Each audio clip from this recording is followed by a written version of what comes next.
Well, I mean, I know you're right, but I think that probably is not operative. I think we said you needed to send a new. Would you like to make that request now, Jackie? I'd like to make that request now. I am not. Just shoot me an email saying I am not showing up because of medical. Okay, and that goes to Frank? Yes. Yeah, you can copy John too. That's fine. Okay, I'll send it One of right us now. will check our email. No, we just need that, and then then it needs to be reflected in the minutes that you are participating virtually because of a medical. And I have approved. If I have to approve, I guess. I think, do I have to approve? I think yes. We said that there is a lot of leeway on that. Yes. Hello, everybody. I can see a blue wall. Oh. Yeah, the tech guy's coming up to see what's going on with it. Okay, great. You see that blue wall? I know. Hello, Phil. How you doing? Oh, wait. Hey, now I see one person. All right. I saw someone walk in front of the camera. Oh, yeah, I think it's just maybe. How many more? It probably just needs to be zoomed out. I don't think. There we go. Okay. Oh, that's good. All right. So on the tablet that controls the room should be the camera controls as well, where you can zoom in and out. And you can also angle the camera. So you might want to try zooming out, and we'll see how that works. You look great, Frank. Got a haircut this week and everything. All right. Oh, I see zoom out. It's happening. There we go. All right. There we go. Hey. Oh, it's reversed. All right. Hello, everybody. All right. We're getting there. Now, it's a challenge. It's a challenge to get a lot of people on camera, but you know, we usually are happy if we can get 5 or 6. It looks like I've got about that many chairs on camera now, so that's good. That's a start. All right. Well, perfect. Counting Jackie, we're just too shy of a quorum. Yeah. So from my recollection, Jackie alerted us to her medical request in the last meeting, and it was approved by you as the chair verbally. Okay. And I think that's fine. okay. I just sent another request. Okay, good. I told her to send me because I think her email previously, I think, predated our actual adoption of the. So well, I think I actually did it at that meeting. Especially with those $2,000 fines they talked about. I don't want to have any of that coming down on me. All right, I did do it at the meeting, and I was allowed to participate in the remainder of the meeting. Right. And I think, so Frank, going forward, Jackie can be part of your quorum. That's totally fine. Right. Anybody who requests a medical exemption and you approve that, you don't need to know why. Right. It's just quote unquote non-described medical exemption is fine. Once you approve that, they can participate remotely as part of the quorum. Right. And the only requirement we have from the Commonwealth is that the minutes reflect the location of the remote individual. So it would say Jackie Snelling attended remotely from home due to medical exemption. And that's it. So we just need to. Yes, I am at home, and you can say I am at home. Yes. Right. So, or if she were traveling, you could say was at the Westin Hotel in Richmond or something. They just would like for our minutes to be descriptive to the location of the person. All right, Kevin, are you also? Yeah, you know what? I hear everything. I'm gonna for the sake of trying to get a quorum tonight, because we're short, right? Yes. Are we short quorum?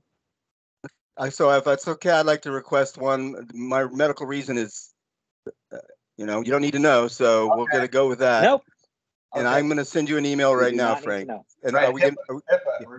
I don't. It's on a need-to-know basis. I don't need to know. Okay, if that's okay. Correct. I apologize. Send me an email and tell me where you're meeting from. Absolutely. Okay. All right, so we're one shy. I think we just need one. No, bummer. I think maybe we should give wait another minute. We're at I think we 5 should minutes wait a past, since few the minutes. public may be out there tuning in saying, what kind of meeting is this? I'm Yeah, I think we should wait a few minutes because we're in a different location tonight. Oh, that's true, yeah. And it is a little funky getting in. A little bit difficult to find. So Frank, can you request your own exemption? I don't know. I'm not sure. That's a good question. I don't, yeah. Approved. Okay, right. I think I have to ask him. I think I have to ask him in this case. I think that might be. I can see a sweetheart deal in the making. That's right. The statute is silent on it, I think. That's right. I can't hear a thing. All right, let's see. Okay, we're just one shy. We'll give it another minute or two here. Yeah, I didn't hear from anybody that they weren't coming. So, Neither did I. in the past, that's been common practice. There you go. All right, I think this is it. All right. Okay, just who we Laura. wanted to come. Yeah. We have an almost official quorum here. All All right, with, Long reach of that Dylan. that's right. All right, with this, I think now, let me check to make sure I think we'll assume that we've got, let me. I'm working on it. Kevin, you need my email there? You No, got I it? got it. All right, just but gonna we'll pull it up. consider you approved and Okay, thanks. part of our quorum. We are now at a quorum, so I will call the meeting to order. Is there any public comment? Please. The other Kevin I thought was on for a bit there, but maybe he's not. Maybe it was Kevin Robbins I saw. All right, any public comment? Well, there being none, we will move to the chair's update. All right, and the update is, well, John and I are still not official yet, but we will be approved as chair and vice chair at the October meeting, hopefully. But Laura, our newest member, has been approved as of this month. So we would like to welcome you officially to the Information Technology Advisory Commission, or Tech Commission as we are rebranded. Anyway, that being the case, can you tell us a little? All right. Hey, okay, we're getting there for a physical quorum also. All right. I figured it'd be best as sort of a tradition for the new member to introduce themselves, tell your background, or what you're doing. And then the rest of us will introduce ourselves. And this is especially pertinent because we have the new CIO, Norrin Lee, here. So he'll get to hear why we're here and what we're doing. Awesome. Well, great to meet everybody. My name's Laura Gross. I've been in the DC area for about 3.5 years now, originally from Pittsburgh, Pennsylvania. My background is in cybersecurity, and that's what I currently do at Accenture right now. I'm a security consulting manager for them. I work with a variety of clients from financial services to products. I specialize also in cloud security. I'm certified in all the major CSPs as well. So yeah, really looking forward to working with you guys and what we get done here. Okay, well, welcome. Thanks. Andrew, you want to? Hello, everyone. I'm Andrea Wingo. I've been with the commission now for a year. I am a doctoral student at Marymount University in cybersecurity. I also have a background in cybersecurity as I work for AT&T, supporting the State Department as well as the agency there in McLean. So always glad to come out here and just kind of help, our Arlingtonians, to include myself. So just glad to be a part of this. Thank you. All right, thank you. Bill? Phil, excuse me, Phil Caron, been a member of this commission forever, almost as long as Frank. Which is twice forever, actually. I've been in Arlington County since the early 70s. Long career in telecommunications, satellite, fiber optics, Bell Labs, switching.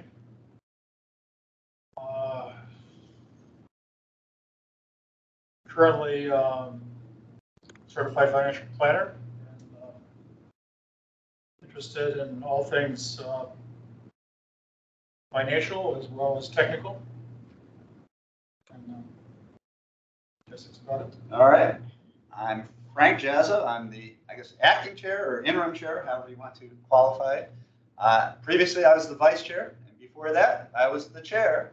And before that, I was the vice chair. And before that, I was just a run-of-the-mill member. And it's now actually 22 plus years that I've been on here. So, yeah, I think when I first joined, we used to meet with a couple of Dixie cups and a string between them.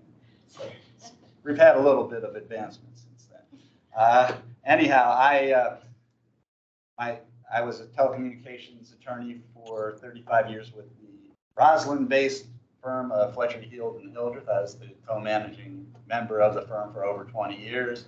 Retired about 3.5 years ago, and still keep my hand in it here. And also, I'm on the advisory board of the Rockefeller College of Public Affairs, Public Policy at the University of Albany. I'll be heading up to New York tomorrow. We've got our anniversary there, and actually, the Center for Technology and Government is based there at Rockefeller College. So, anyhow, that's my story. John.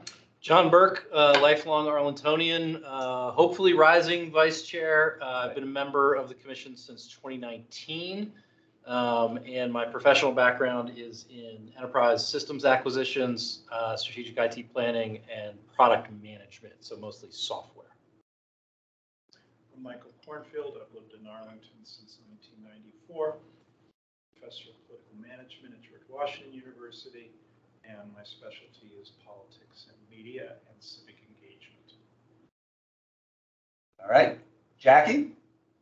Yep. I don't remember when I joined this commission because I was the liaison from the Emergency Management Preparedness Commission for quite a while. And then I joined separately. My background is I'm active in Civic Federation. I'm actually this year's chairman of the board there. And we have had programs and been following both privacy and public guidance on cybersecurity. I'm retired from FEMA, where I worked on policy and various things, including emergency communications and the system of alerts, public guidance on cybersecurity, and risk analysis for policy for policy on privacy. All right, Kevin. Frank, you got the email. I should have it by now. All right. Lifelong county, not lifelong county, born in the county. Have a background in telecommunications engineering and planning. Currently a federal contractor, started contracting, working on the Enterprise Infrastructure Solutions contract, which is the big federal telecom contract. But currently I'm working on the credentialing program, part through GSA. That's all I got. And, Richard, you want to tell? Sure. Sure. My name's Richard Archambault. Yeah. Richard Archambault, I work for the county, have been with the county since December of 2018. I look after information security and privacy for the county, as well as a side gig in looking after regulatory affairs in the cable television space. I came from media and entertainment to government, and I understood the world of Comcast, so I was asked to help look after Comcast and Verizon, who are our two incumbent cable television providers. So I'm here as your staff liaison. If you have questions for the county, I just ask that Frank send me a written set of questions at the conclusion of the meeting, and I work and do my best behind the scenes to get you answers to those questions. So here to help. All right. I think, well, why since we've got some other, Louise, if you want to let everybody know who you are, so Of course, Louise Anderson. I'm the FiOS TV franchise manager for Verizon, so I'm the regulated party. Right. I'm the one he's watching. That's right. Yeah, and I've been with Verizon in this job for almost 9 years, so been around. Happy to help. All right, thank you. And Angela, she makes everything run, so I'm not sure if she's actually on right now, so, but she's up. So, but Angela Easterwood is also with the county and helps provide support to our commission.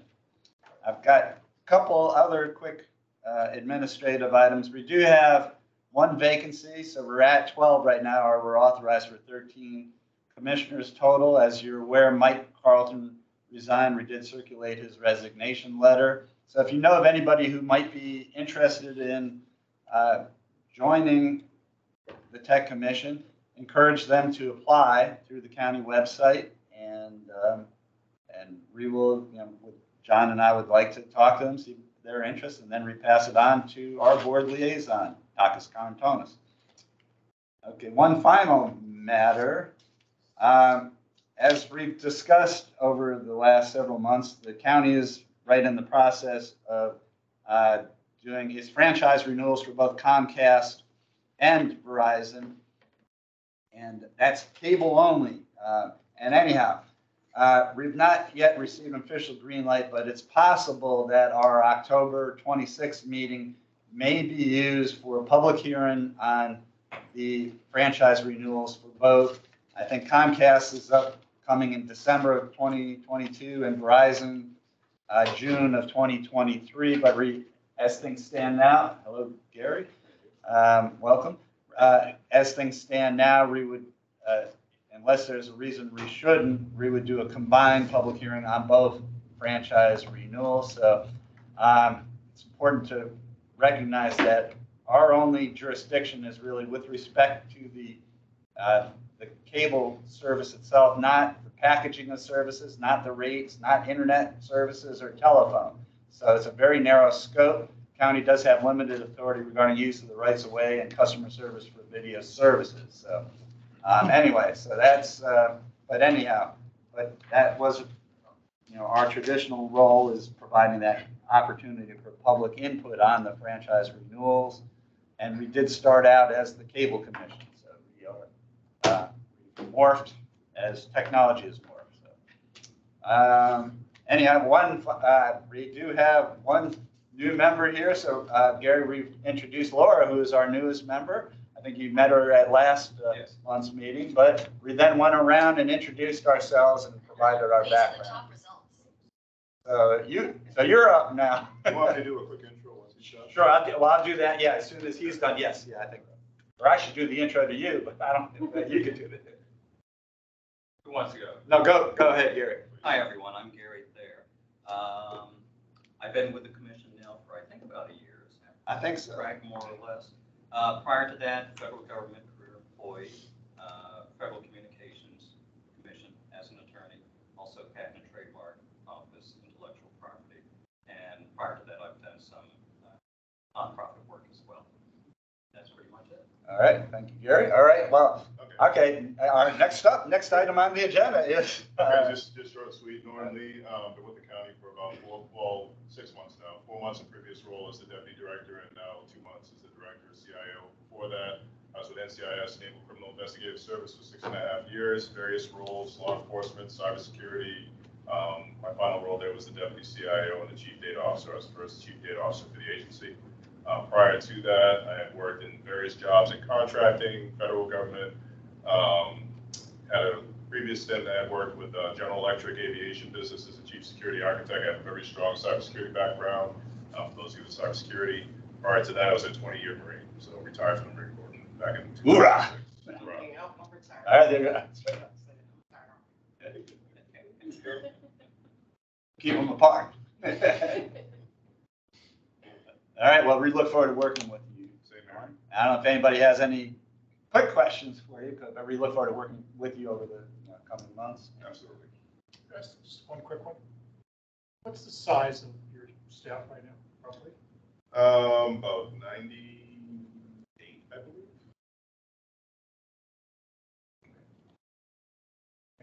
All right. Anything else for Lauren? I just think we would love to hear, once you've got your feet on the ground and you've been able to form it, kind of what your vision is for DTS going forward. Absolutely. But, yeah. Generally do 90 days, observe, see what's working, what's not, and start formulating from there. But yes, happy to do that. Great. Thank you. All right, I guess we'll move on to our finalize our legislative priorities, recommendations to board. John circulated some language. I late did last have, yeah, I did have one addition from Phil. I just incorporated it into this one Word doc to go over it regarding, yeah, there we go. Okay, on the, So we had discussed kind of 4 items. Top 2 were things we had discussed last meeting. First one is around kind of the FedRAMP-like program for Virginia. There doesn't seem to be a program like that that's accessible to municipalities right now from a government partner. There may be, I think, Richard, you said that there were commercial services similar to this. But this recommendation is really about creating that standardized approach to security assessment, authorization, and continuous monitoring for cloud technologies that would eliminate duplicative efforts, both for municipal government, special districts, and also obviously the commercial cloud service providers, right? These recommendations. I would encourage you to reference State Ramp or another similar group here to provide context. I know you weren't endorsing specifically State Ramp, you just wanted something in that genre. But I think for the folks in Richmond, it helps to provide that comparison so that they understand the world you're talking about. Sure. That's good feedback. And there's a question in the room. Michael Korn asked if these were in priority or alphabetical order, and they were in the order that they came out of my head last night. So the fact that they're in alphabetical order is coincidence. Coincidence. Or an illustration of your extremely organized mind. No, just coincidence. Just coincidence. I'm gonna give you props. Yeah. all right, does anybody have any comments on, I want to go take them one by one. So I had specifically avoided referencing FedRAMP or State Ramp explicitly because I don't want someone to say, oh, well, we don't want to do FedRAMP, not good, or State Ramp, not good, right? And the legislature may want to take a completely different approach to it than those programs set up. And so this is really just a generic recommendation about how the Commonwealth might support the adoption of cloud technologies by municipal governments in a more economical way that's also supports high quality cybersecurity assurance activities.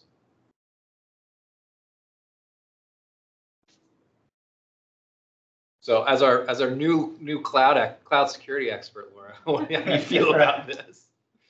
I'm curious, do we know like what cloud like the county's mainly in? Azure, I think. I believe that just from not hearing anything from right. DTS, but just from observing, I've seen that there's a lot of storage on AWS. I see a lot of documents come up on AWS when I go clicking through the website. And then obviously as a Microsoft consumer, there's lots of Azure. So it seems like at least just from a citizen's perspective that there's at least a multi-cloud situation happening, which is typical. Mm-hmm. Yeah. Yeah, I mean, if you don't want to reference State Ramp or FedRAMP, maybe just pick a kind of neutral framework that they could reference, whether it's from the Cloud Security Alliance. They offer pretty good best practices from an agnostic point of view. Sure. Do you have a language? Because we need to send these tonight, so sorry, I put you on the spot.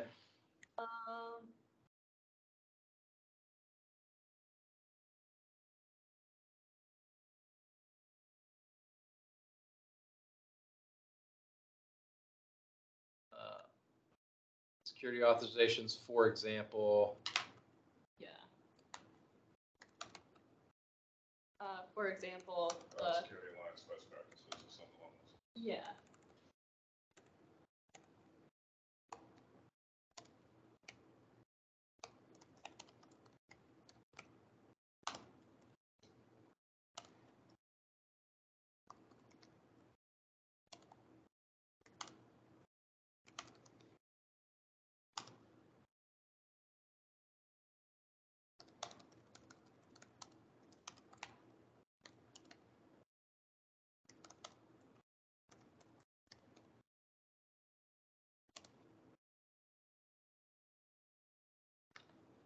hard to type with a lag.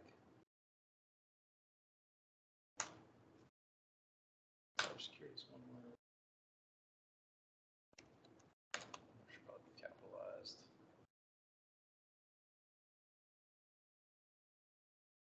Richard, does that kind of address your comment and suggestion as well?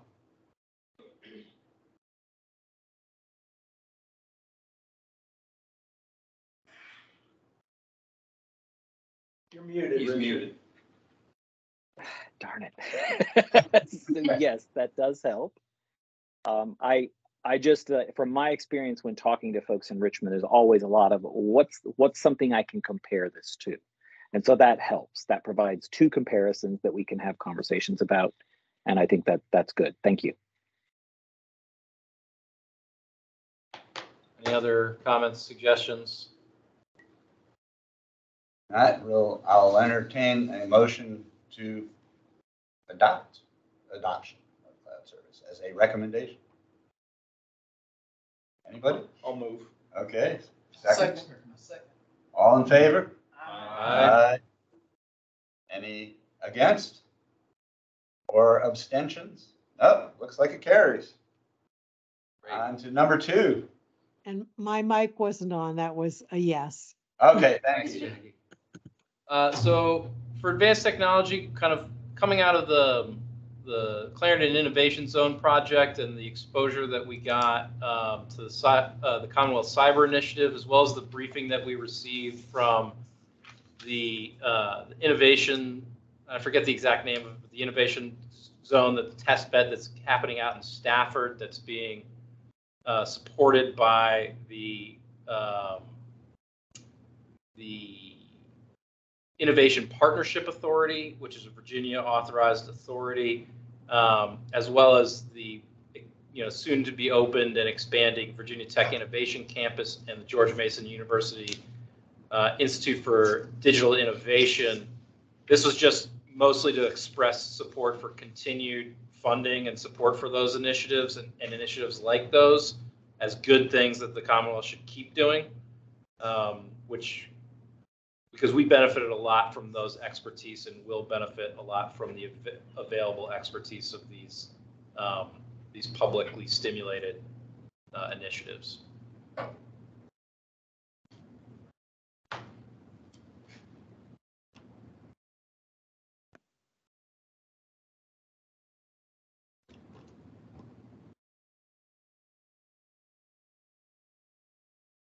I'll provide a little context.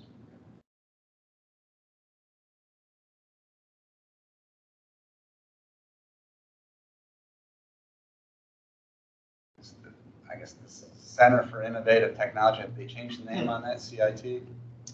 Shouldn't that be included too? I mean, The Center for Innovative Technology has been rebranded as the Innovation Partnership Authority. Oh, that's okay. All right. All right. I should have. No, you shouldn't. I The only way you would have known it is if you went and looked up All right, Center for okay, Innovation yeah, yeah. Technology. Actually, Seen it. CIT Their actually invested announcements. in my son's startup. So Yeah, it's so I will ask a question. yes. Okay, so team support for advanced technology, what? Advanced technology, what? in the Commonwealth, just generally.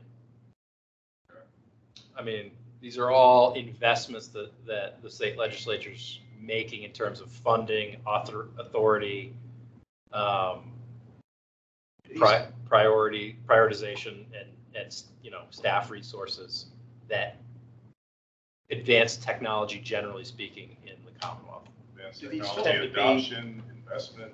Research and development, adoption, workforce planning, training. Okay, so it's all encompassing. It's total. Right.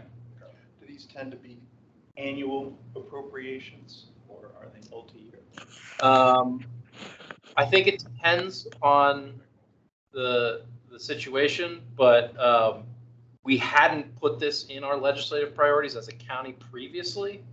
And so, but there were several other items where last year's legislative priorities were just voicing support for things that were ongoing that we wanted to make sure the legislators knew that we thought were good things. I just wanted to know if that would be expiring. The money might be expiring in the coming Not, fiscal year. not that I'm aware of specifically. Yeah. Okay. Well, we might well put the word information before technology. Sure. We're not talking about steam engines here. I don't know, the steam engine was categorized as advanced, but. Whatever. I got you. I'm with We're you. all about Back in the Friendly day- amendment, back in the day. friendly Pretty darn amendment, broad subject. yeah, friendly amendment accepted. All right.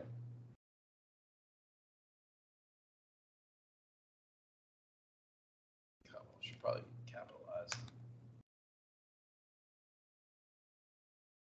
I got a question. A request for status quo continuity, or Right. do we feel like this whole complex is underfunded somehow? It's just a vote of confidence for status quo continuity. Should anybody come along and decide, you know how we're going to balance the budget this year, we're going to cut this. All right. Sign me up. All right. Any other comments, additions, questions? I Well, will adopt it. I got Okay, one. second. Oh, Oh, we did it. Okay. Yeah, just real quick, like Virginia Tech, don't they have like an innovation lab with like Amazon? Weren't they kind of doing something down in Alexandria? And so that kind of brings in private industry as well. yeah, that is the Virginia Tech Innovation Campus portion of this. Okay. And I tried to limit it to the things that were relevant to Arlington specifically, not every tech initiative that exists. There are many, many more in the county, in the Commonwealth. But yeah, that Innovation Campus and the George Mason University's Institute for Digital Innovation were both part of the economic development package that that the Commonwealth put together to attract Amazon's second headquarters. And it's the George Mason Institute. Is that at the Arlington? That is at the Arlington campus specifically. All right. Well, we had a motion to adopt. Do we have a second now? Second. All in favor? Say aye. Any nays? Any nays? No? Abstentions? No? All right. Looks like it. Aye, that's an aye. Adopted. So this And one please was. add to the minutes, that was a yes from me. Thanks, Okay, Jackie. thank you. This one actually specifically came, Jackie, from your comment last time where we didn't kind of have anything on privacy. And I kind of put this together. It occurred to me in between the meetings, so we haven't really discussed it before.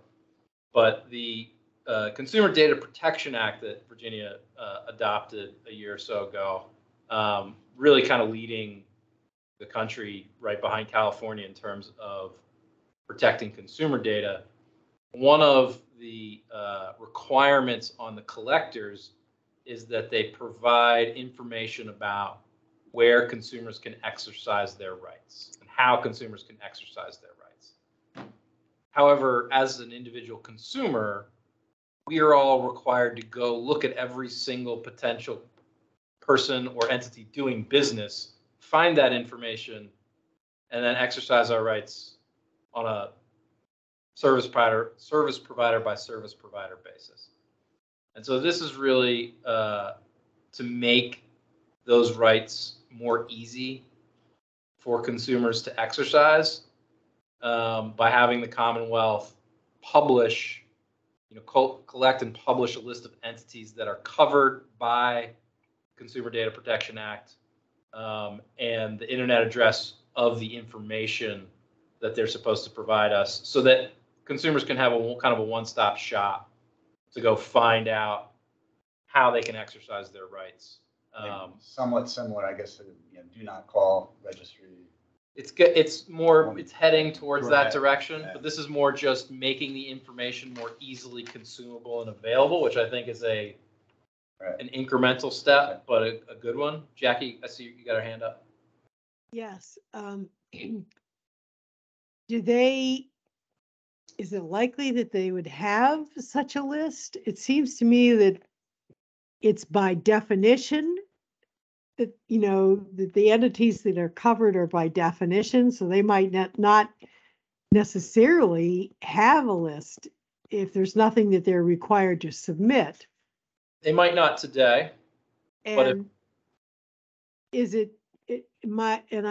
does it also apply to governments? It does not at this time. I didn't think it did. So it's only private sector that we're talking about. And so of course I like it.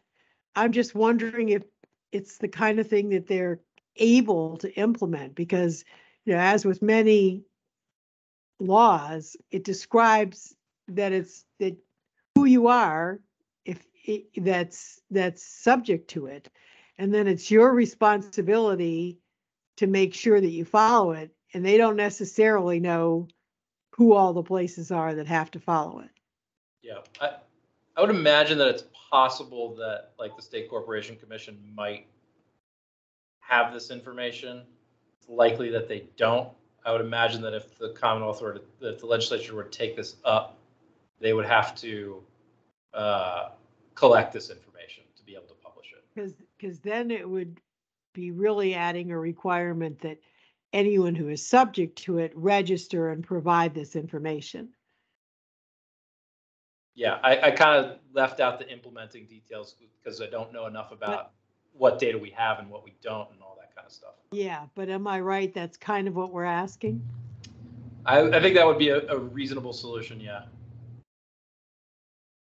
Okay, so yeah, so this is something we'd like them to do, and we're not going into the weeds on how they would make it happen. That's right. Okay, I'm okay with that. Yeah, I think here's that law passed in a broadly bipartisan fashion, and so there may be some appetite to making it incrementally more easy for consumers to exercise their rights.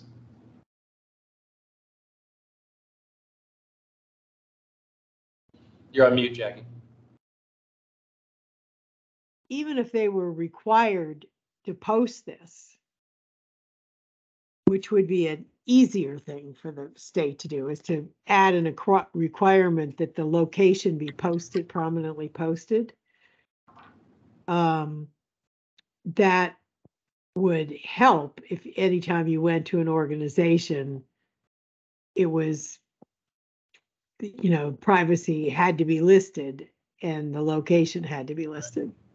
I think that the challenge from a consumer's perspective is you may not even be aware that there are data brokers, for example, operating in the Commonwealth that have your data, because they're B2B, they're business to business facing entities, right? They're not, it's not someone that you do business with on a regular basis as a consumer. So without a single stop to go and find out all of the people who are subject to this, you might not even know where to look. Yeah, so you kind of need your B2B list in order to do it. Yeah. Okay, thank you. Very thoughtful. I got one real quick. Wouldn't this fall under the CIO office of Virginia's Chief Information Officer? It could. Last time we made a recommendation that specifically identified the organ of state government that should implement. We were told we picked the wrong one, so I've tried to keep it at the Commonwealth level and let the legislature and the administration decide who's going to implement if they decide to take it up.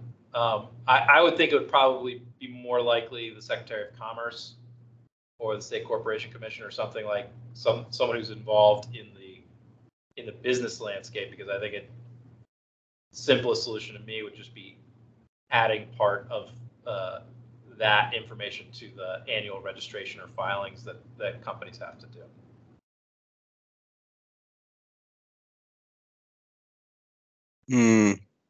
But, right now registering, like at least an LLC, is really straightforward. So it would take something that's straightforward and making it complicated. Potentially.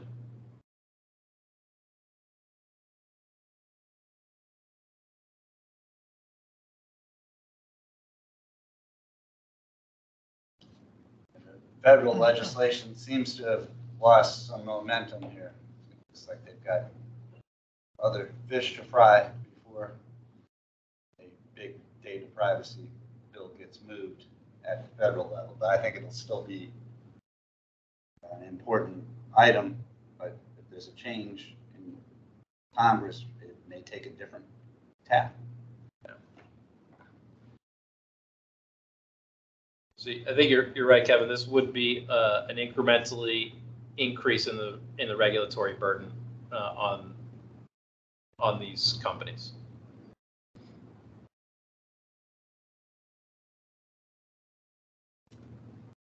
All right. Any other comments, questions, or are we ready to? Just a quick question. Yeah. Something new. I don't sure understand where these come from. Who generates these? I mean, where do these come from? What's the source? We did. Okay, so in a previous meeting. They're all topics that we've discussed in previous meetings generally, and I tried to synthesize them because we've been asked to provide legislative recommendations to This the is board. an annual, I guess, remit of ours. Yeah, every year the board adopts legislative priorities for our legislators that are important to Arlington County. So Thank you for that. sure. Yeah. And they always include our points, right? I don't believe we've made the list yet. Yeah. I think there might have been one once, I think. Yeah. Kevin, is that concern strong enough for you that you would not support this? No, I think you have it written generally enough. It doesn't call out. Let me read it again. Just says it should do it, but doesn't say being under commerce. So no, I think I'm fine with it. All right. But does DTS have their own set of recommendations? Let go. Not prepared to comment at this time. Okay. How about for saying developing a mechanism for publishing information instead of just publishing? The Commonwealth should develop a mechanism to publish. For publishing. Yeah. It's a little bit more broad. It doesn't narrow them down. Why would you have a mechanism? Why would you have a mechanism if you weren't going to publish it? Well, because we're trying to be a little more broad here. Because we were just talking about the concern about increasing the regulatory burdens. So we're trying to have some language that can possibly finesse that. Yeah. My personal opinion is that the increased regulatory burden is de minimis, would be likely de minimis, and the value out of this would actually make this law do what the legislature intended. Well, what I'm suggesting doesn't undermine that or contradict it. It's simply a fine tuning of the language to be a little bit more broad is all I'm suggesting. Yeah. It's not suggesting that this is not something we should follow.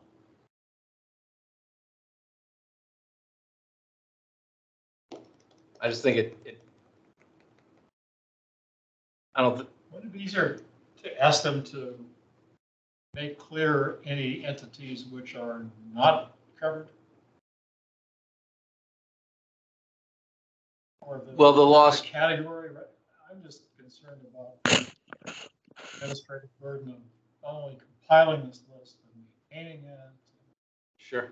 So the section that I'm referencing is specifically the scope section of the law that says this is who this law applies to. Right. So defining the negative, I think, would be even harder. If we want to table this for this year and chew it over, I'm happy with this. Like, this is nothing that we discussed before, so. Right. I mean, in a sense, it focuses on a list. You know, there can be other fashions of promulgating information other than a list, and what exactly would the list be? It's easy to gloss over that, but I think the difficulty can be in the details, and I'm not sure just how that list would work, which gets me back to the recommendation of developing a mechanism rather than saying a list, because what's a list and what's the burden of producing a list? Who's going to do the list? Who's going to maintain it? So should develop and publish A mechanism How about Or develop a mechanism For for publishing. publicizing. the entities? Develop a mechanism for publicizing. So again, it's more general than publishing, but somehow make the public aware of it, which is the underlying intent. Versus publishing means, well, what do you do, a list, a book, whatever. So I think publicizing gets to the point, but it's broad enough, it gives the flexibility to determine how to do it. I'd leave it right there. Should publicize. So as the entities that are covered by, Yeah, because Along with that the leaves internet. the mechanism open to their discretion. yep, that's better. And I'm not in favor of tabling this. I would like to go forward with this. Okay. We've spent a lot of time in the last year on On privacy, data. and I think this is a good, positive step forward. All right. Can you read what we have? It's up on the screen and on the screen Oh. share. The Commonwealth should publicize the entities that are covered by section of the Consumer Data Protection Act, along with the internet address, the information required under section whatever, so that consumers may more easily exercise their rights under the act. All right. I'll entertain a motion to adopt. So I move we adopt. I second. Second. Okay. All in favor, say aye. Aye. Okay. Any nays? Abstentions? I think that's another clean sweep. All right. And then we have the virtual participation, which wasn't circulated this morning, but is up there now. So This this is from is Phil, is it? This is a workshop's version of what Phil Workshop, sent okay. me. All right. Okay. For further workshopping and discussion. This is simple. We all know it and love it. The rules that the Commonwealth, the legislature adopted for virtual meetings seemed unreasonably onerous, given our experience during the pandemic and successful virtual meetings. So just should expand the options, virtual participation options for meetings subject to the Virginia Open Meeting Statutes, with a simple statement that virtual participation increases the opportunity for participation by members of advisory panels and the public. John's a whole lot more polite than I am. I suggest we urge repeal of Virginia Code 2.2-3707 as arbitrary and gratuitous, And capricious. just plain meddlesome for the system that was working just fine. In fact, it was working better than ever. Right. Yeah. And we anticipate that other commissions, as well as maybe the county itself, will also be making recommendations along these lines. So this is our offer. Yes. Yes. I can add a little bit of context. Okay. So prior to COVID, there was not a well understood or strongly codified system for virtual meetings. With the emergency orders put in place for COVID, virtual participation was allowed, but that was not something, and this is my understanding through our legislative department, it wasn't legislated, it was emergency orders. The legislature has decided to implement a 25% rule, which is what you've been reacting to with the new policies we had to pass and all of that. So the legislative folks are saying we've gone from statutorily 0 up to 25, even though for all intents and purposes, it feels like we went from 100 down to 25. Legislatively, we're being told we went from 0 up to 25. The consensus developing among jurisdictions is to try and push for a move from 25 to 50. I'm sure there are plenty of people who also want to go from 25 back to 100% of meetings being allowed to be virtual, but we're not sure how successful that lobbying will be. So we certainly are willing to participate in any sort of conversation about that. But just for your writing purposes or your thought purposes, we're responding to a Commonwealth decision to go from legislatively 0 up to legislatively 25. That's what's in the law now. And you'd like to advocate for a change from 25 to X, whatever you as a commission would like to advocate for. Yeah, that's why I just left it as more. Yeah. And like more options. Trying More to keep flexibility. it, just kind of keep I it think if you simple. want to change, you should ask for what you want, not pretend to be in a negotiation where you don't even know who you're negotiating with. I think Full. all virtual is a working program, and it seems like it could be continued, and that would increase citizen participation in their government, and that's a good thing. There's an element of what Phil is saying that really speaks to me because we learn through our experience Yeah. that it works.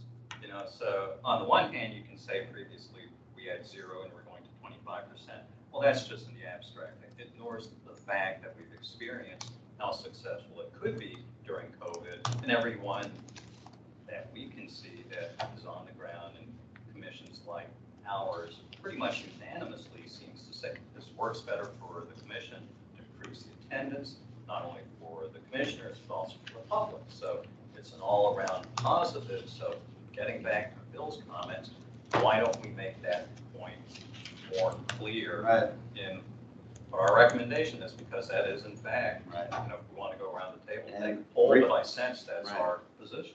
We have the benefit of being in the smallest geographic county in the nation. And so our getting here is physically is relatively convenient compared to somebody in Southside Virginia who may have to travel 50 miles on windy roads at night. Well, but they also don't have to fight Arlington traffic, so.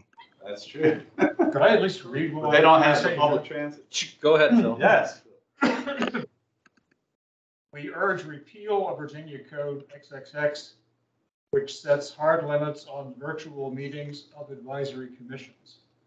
While perhaps well-intended, this gratuitous regulation actually works against voluntary citizen participation in their government.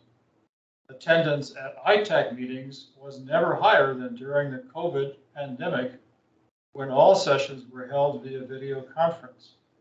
In addition, under the new regime, we have an unhealthy undercurrent of resentment and resistance that curbs enthusiasm for carrying out our public mission. I might add, leads some to search for subterfuges to prevent the implementation of this new code. Like feigning illness. Not that we're questioning any of our members. I have 2 thoughts. I agree entirely with the sentiment. Gratuitous needs to come out. It's just going to aggravate people, I think. And a little bit TLDR. You can get the point too long. Didn't agree with this trying to make the point. But it's the substance I totally agree with. Jackie, you got your hand up? Yes, I definitely agree with the substance that was just presented.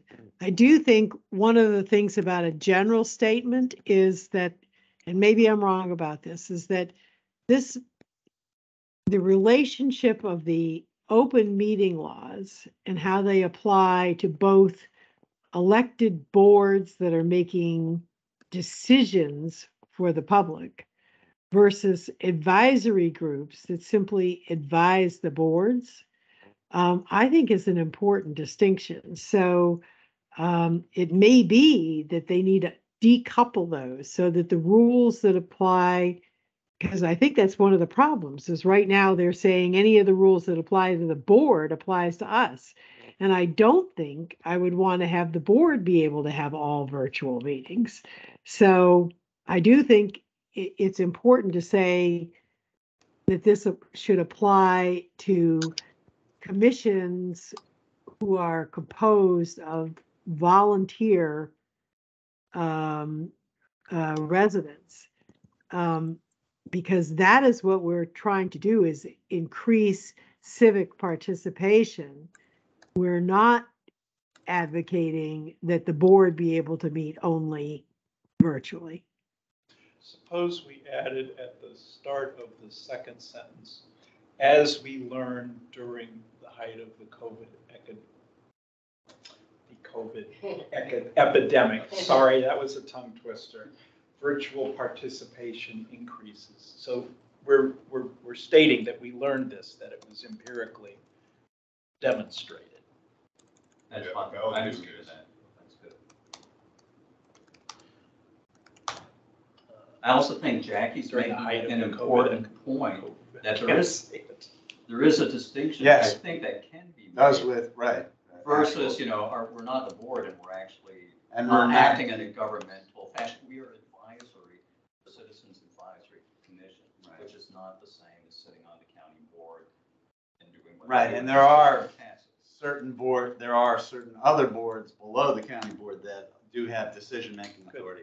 I guess, what is it, the Planning commission. zoning board of appeals, I think, and I think there's a couple others, right, that have actual decision-making authority, but we have zero.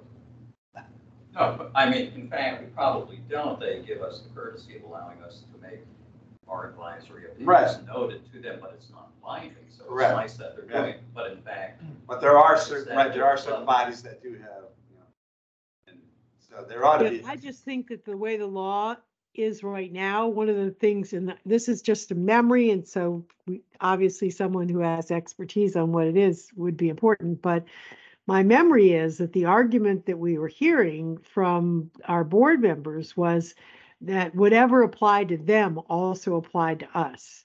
And so to me, it seems like in order to accomplish this argument for civic engagement, we need to decouple what the legislation that applies to elected decision-making boards from volunteer advisory boards. Right.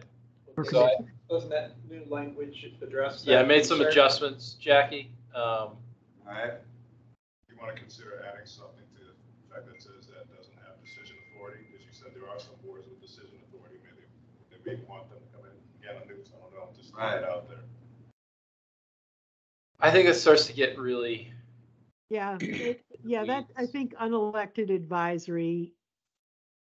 I think that may Commissions. handle it there by doing the advice, because I think those others have it, I'm just not sure what the legal description is in Virginia, but I think there is a separate category. I know at least in Arlington, there are these, and I believe other counties have. Yeah, and the word advisory, I think, actually covers that distinction. Right, I think so. So Phil, I've upped it to all unrestricted. Ask for the whole enchilada. I would prefer to eliminate restrictions on unelected advisory commissions setting their own rules on virtual meetings. I think this would allow for that. No, it just says they should expand virtual participation options. But then he says to allow for unrestricted virtual participation. I think. Well, also, if you leave in that sentence, it says subject to Virginia open meeting statutes. This is the open meeting statute we're talking about. And so it can't be subject to that. We're trying to change that. Sorry, I probably phrased this improperly in the editing. The idea is that for the commission's meetings that are subject to the open meeting statutes, right? Yes, except we're saying that we don't want them to be subject to the same open meeting statutes as the board. Well, we're saying we'd like those statutes to be amended. So where I was about to go with Phil's recommendation is that Okay. I think it's a bridge too far to ask the legislature to strike down open meeting statutes or exempt us from. Never proposed that. But before, to what Richard was saying, before the pandemic, before that law was passed, the only way we could not meet in person is under, well, not the only way, but the reason why we could do it during the pandemic was because of the declared state of emergency. Right. That was the exemption in the open. So they added exemptions to it. We think they need to add more exemptions to it to be fully unrestricted. Yeah, it's just if you use that subject to the meeting law when you're talking about amending it, I think that's a little confusing. What, wouldn't you say something like the Commonwealth should modify the Virginia Open Meetings statutes to allow for blah, blah, blah, unelected advisory commissioners to meet virtually? I think that's what we're saying. Yeah. At their discretion.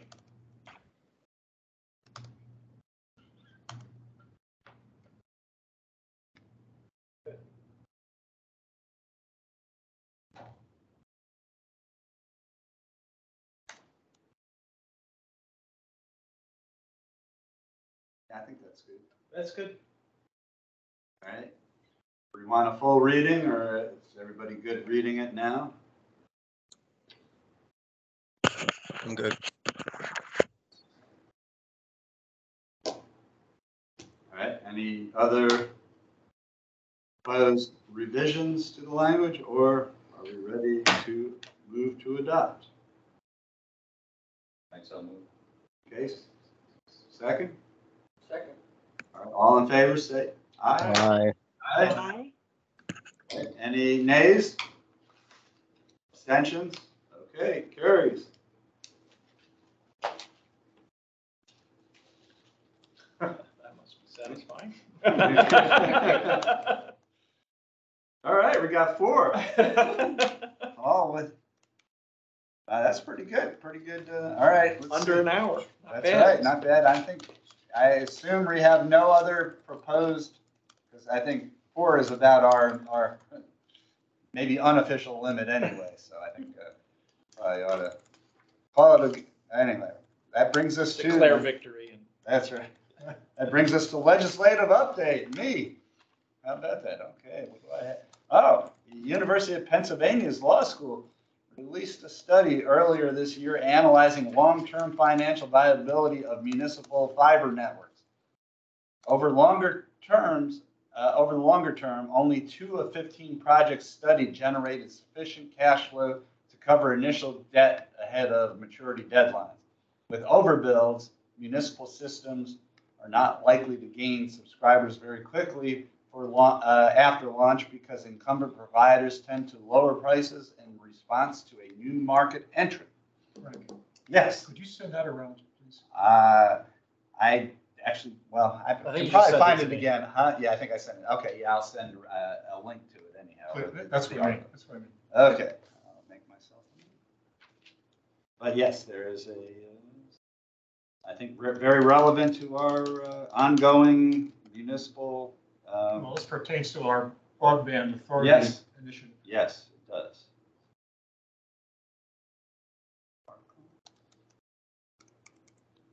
Around.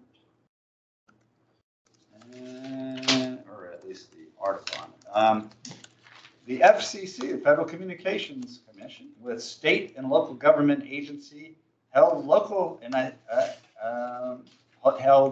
tests of the wireless emergency alerts (WEAs) on September 12th and 13th. I think that was in collaboration with our friends at FEMA, I believe. That was a FEMA production.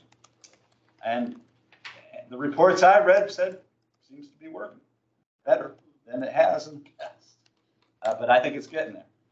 WEA, this is those alerts that you get on your, where it sounds like you get the beep and hopefully you're not sleeping, but they will wake you up. They're very loud, but anyhow, they're basically supposed to provide the narrowest, I think down to, zip codes or something, very narrow geographic alerts, which is our old friend, the EAS, the emergency alert, which is broadcast oriented, which covers the whole broadcast area of a television station or a radio station, or even satellite companies.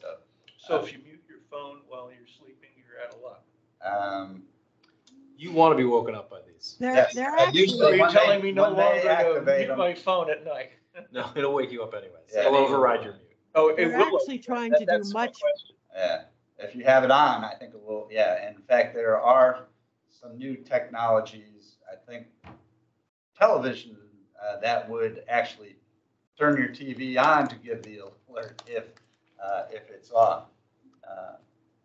I believe the new Next Gen TV standard has that as an option. I'm not sure that's being done yet, but Hello, privacy. hello. But yes, Jackie's, oh, we got a hand Yes. up. Okay. Yeah, I did, but it's hard to see, I guess. Yeah. They are actually, you said zip code, they're actually trying to do it so that it's closer to cell tower level, not zip code. They already have, the broad ones, and they're actually trying to be able to even triangulate so that it's not as broad even as multiple towers.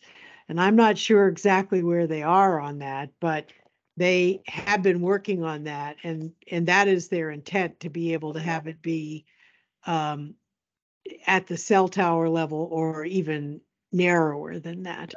And then the other thing that they did, and they did this maybe 2 years ago, is they also have expanded the limit, the character limit that can be used for those messages. And they're trying to add, they, I think, agreed to add visual. I don't know where that was with the FCC, but they agreed at an emergency management, NOAA and FEMA agreed that they would add the ability to have pictures, so that, because the research shows that in persuading people to act, if you can give them a link they can click on that shows their location and the event relative to their location, the so-called milling around that happens before they act is radically reduced. So the visual is considered important, and that is only partially through the implementation. I don't know what the status of that is. Yeah, I'm not sure if that's been fully implemented yet. I don't believe It's not so. implemented Yeah, it's yet. not implemented here, I know. But, No, it's not. I'm not sure if it's implemented. fully authorized or mandated at this point. I think it was approved. Yeah. But you can check that. I think it was approved even 2 years ago, based on the research that I'm talking about. Yeah. And I think that actually, I think there are a number of places that are using it in their apps, that are using that same thing in their apps as opposed to WIA. So I'll ask. I'm on the Red Cross app design committee, so I will ask them. Okay, all right. I'll check some of my sources too to see if I can get any more detail on that. At the end of August, Comcast introduced new pricing for Xfinity Mobile. 2, 3, and 4 lines of unlimited service for $30 per line. Comcast contends that the program can save customers up to 50% over AT&T, 45% over Verizon, and 25% over T-Mobile for 2 lines. FCC Chairwoman Jessica Rosenworth publicly shared the responses of the 15 mobile carriers regarding their data privacy and retention policies. She has now asked the FCC's Enforcement Bureau to investigate whether wireless carriers fully disclose use and sharing of customer location data. The Government Accountability Office, GAO, has called for comprehensive legislation governing online privacy because consumers may be unaware of how their data are being collected and used. One area of concern are consumer scores, which aren't the same as credit scores and might present unknown risks. Comcast again announced that it will be collaborating with Samsung to deliver 5G RAN service to Xfinity Mobile and Comcast Business Mobile customers in Comcast service areas.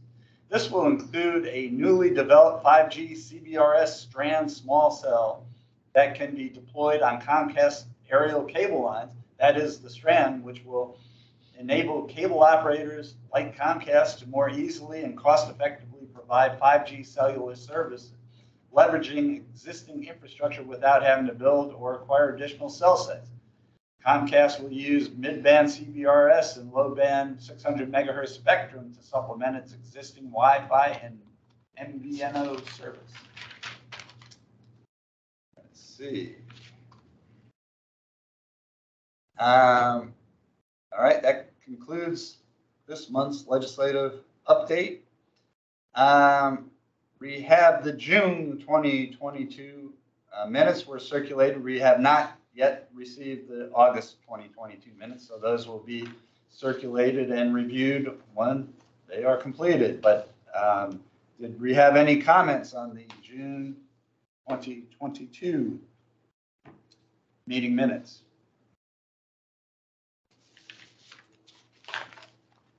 No.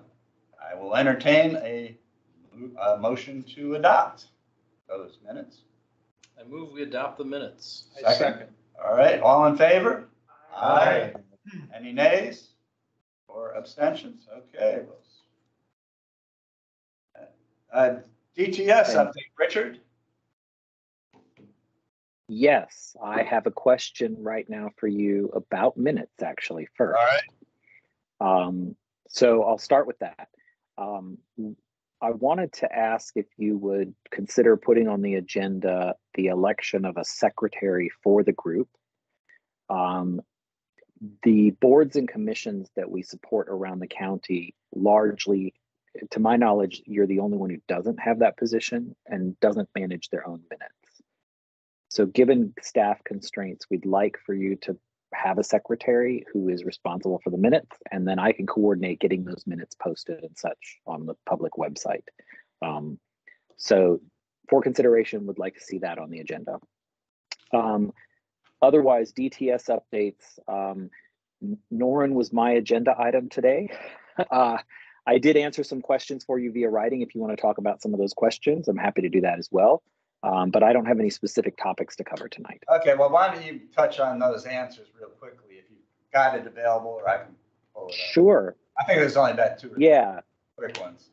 There were three questions, and I may not be going in order here, but the first and easiest question was, would Arlington Public Schools be appointing another person to serve as liaison to ITAC? So I have put that question to the folks at APS, and I have not received a name back. So I will follow up with them again in the next month and let you know if they do have someone or if I don't hear back. But I will chase that one for a little bit longer. You mentioned at the top of the meeting that Cheryl, we are getting ready to go to public comment, and I think we will be ready by the October meeting to have a public comment session for the cable renewals. I've got one last hurdle to go through internally before I ask you for your assistance as the commission to have that meeting. So once I pass that last internal hurdle, you should hear from me in the next few days, and we can get that scheduled for October.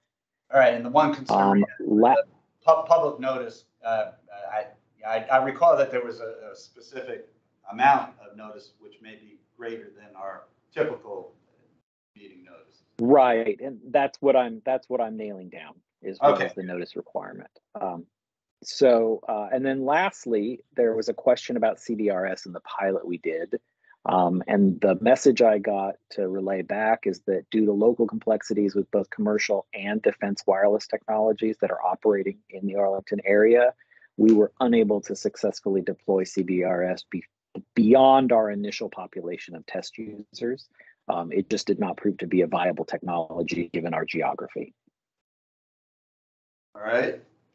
Richard, I have one question for you regarding the secretary position. Would that person have access to the transcription of the meetings? Because I don't think that transcription is access to just people who are on the Teams invite.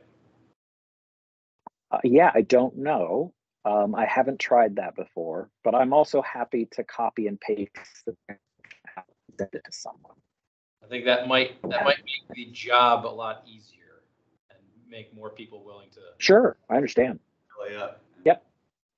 I'm happy to commit to a copy and paste of the transcript if that will help. I got a quick one. Put it on. I have a hand from Kevin. Yes. Yeah. No, we just heard that Comcast is implementing CBRS technology to do 5G, and to, enhance their network and so forth. But you're saying we can't do it in Arlington. So does that mean they can't do it in Arlington? They may not be able to do it in Arlington. I won't speak for Comcast, but given the unique nature of some of the wireless technologies deployed by our resident military partners, it may be very challenging.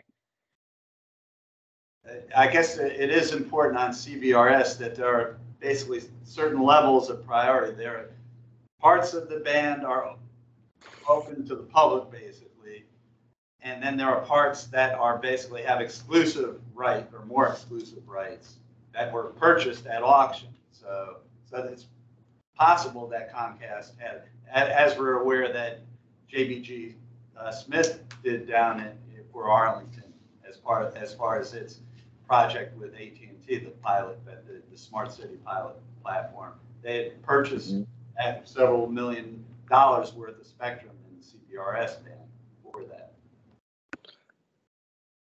So I guess we can ask Kevin Broadhurst whether there are plans to launch that that product here in Arlington. Would be interesting.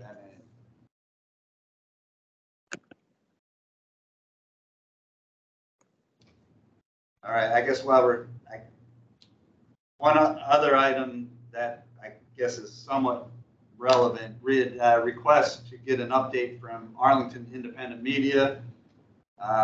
We have extended an invitation, or Gary has, and we hope to get them on our agenda. If we're doing the cable franchise renewal hearing in October, we would hope maybe to get them for the November meeting, which brings us to our next item, the November meeting. Well, it just so happens that the fourth Wednesday in November is November 23rd, which is the Wednesday before Thanksgiving. Traditionally, that is a date we try to steer clear of. I would propose that we seek to have our November meeting on November 16th, the third Wednesday. We could go to the 5th when there is November 30th, but I will be not here then. I will be flying to the Southern Hemisphere, so, and south of the, anyhow. So I would propose that we try to schedule our November meeting for the 16th, assuming we can get a meeting room. Does anybody have any, or would you like to meet on the 23rd, the day before Thanksgiving? I think that's a sure way of not having a quorum. But, all right. 16th works for me. Okay, all in favor of the 16th? Say Aye. Aye. Any objections? Abstentions? Okay, we'll move it to the 16th. Okay. Now, shall we extend an invitation to aim for the November meeting? Yes, November. So you might let her know November. Yeah, why don't you go ahead and follow? Say it looks like our November meeting, November 16th. See, yeah, why don't we go ahead and see if we can get that firmed up? That way, we've got a date now. Assuming we have a place. Hopefully, I will reach back out. Okay. To Whitney. They were able to do that. Okay, good. Chair, Okay. Yeah, just keep Mr. this. Chair, I'm not objecting to meeting then, but I do have a previous conflict that I will have to honor. So Okay. I won't be able to attend. Okay. Always, All right, December is another tricky one. The fourth Wednesday is December 28th, which is in that magical week between Christmas and New Year's when everybody disappears. I'd like to move that we use one of our three virtual meetings for the 28th. Okay. So that people can participate from wherever they are for the holidays. Might be a good one. And moving it to the 21st, I think is not significantly better, to be honest. And again, I will be returning from the Southern Hemisphere on that day, so I'll have an overnight flight. So I might be back in time, but I'm not going to be feeling like doing a meeting on the 21st. So when do the third or three per year, when does that set that calendar? I think we'll just, That's a good question. that is a good question. We haven't used any. Right, so. So, Yeah. yeah, Calendar year or fiscal year? I think Richard. Yes. yeah, the policy that set the number and type of virtual meetings that you adopted was not bound to a specific calendar, schedule, year, fiscal year, any of that kind of thing.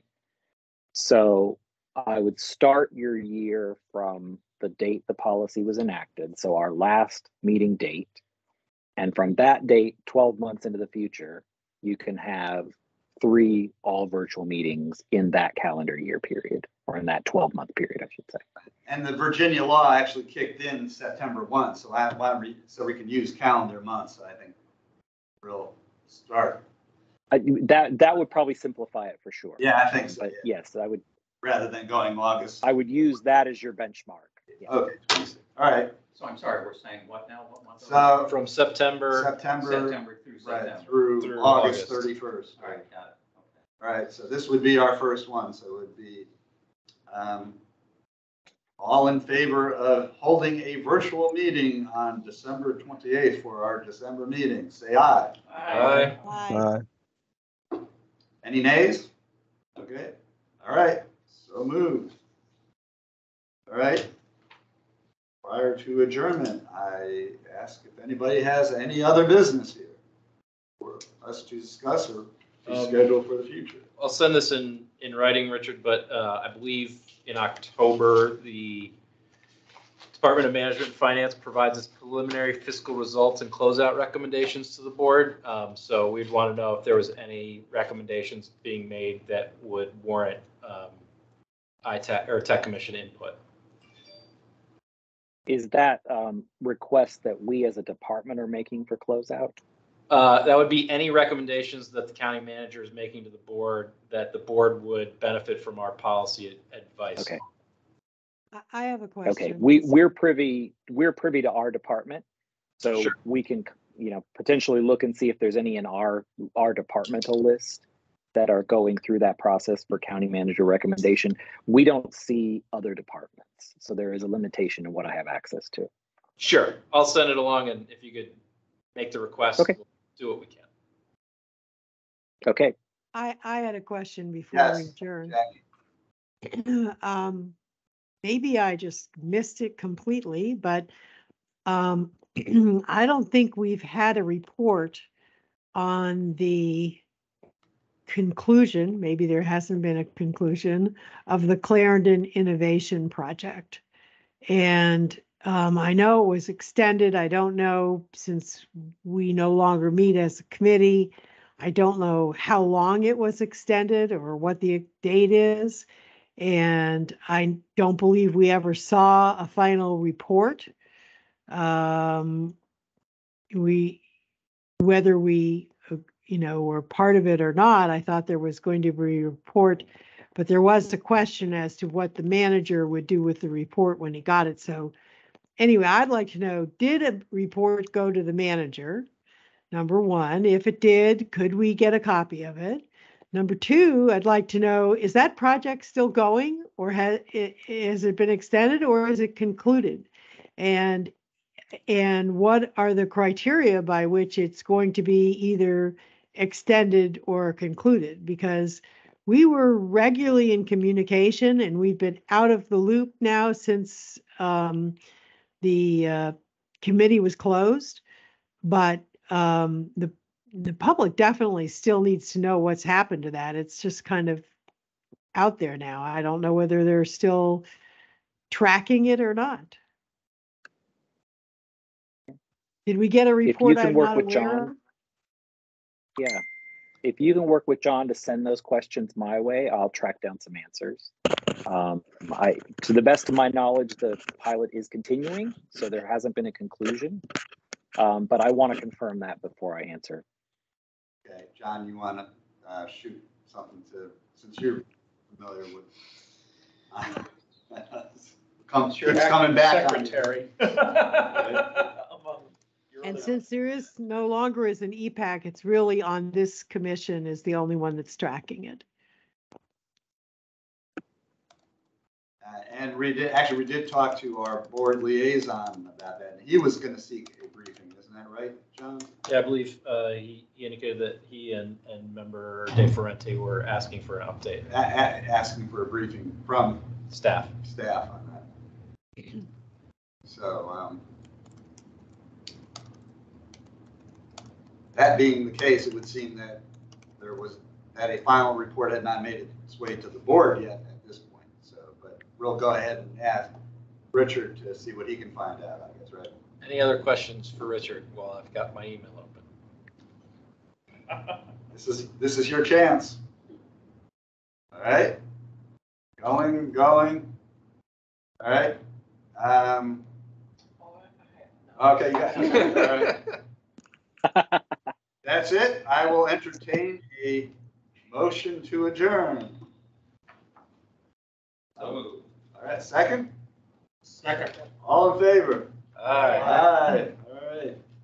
Good meeting. Thank you, everybody. Thank you. Good night. Thanks, everybody. Thanks, everyone. Good night. Thank Good you night, everybody. for hanging in there. Oh, absolutely. I thought this was very informative. This is where the magic happens. It is. Do I need to send that request for virtual meeting every night? Oops.